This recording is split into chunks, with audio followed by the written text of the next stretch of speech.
சென்னையில் ஆட்டோ ஓட்டுநரை போக்குவரத்து காவலர் தாக்கிய சம்பவம் அரங்கேறியிருக்கிறது. முதல்வரின் கான்வாய் வாகனம் செல்லும் பாதையில் வேகமாக வந்த ஆட்டோவை போக்குவரத்து காவலர் நிறுத்த முயன்றபோது அவர் கால் மீது ஏறி இறங்கியதாக கூறப்படுகிறது. இதனால் ஏற்பட்ட வாக்குவாதத்தில் ஆட்டோ ஓட்டுநரை போக்குவரத்து காவலர் தாக்கியிருக்கிறார்.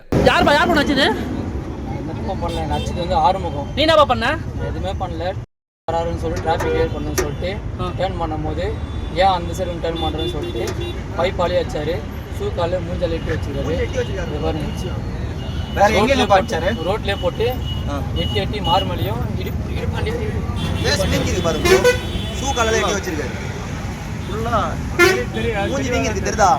ஆட்டோ உடச்சிருக்காரு. கண்ணாடி நம்ம ஆட்டோ பைப்பால அடிச்சு வச்சிருக்காருன்னு போடு.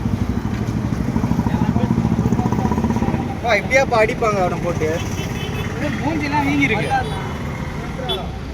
கேட்க யாருமே அப்படியா பண்றது.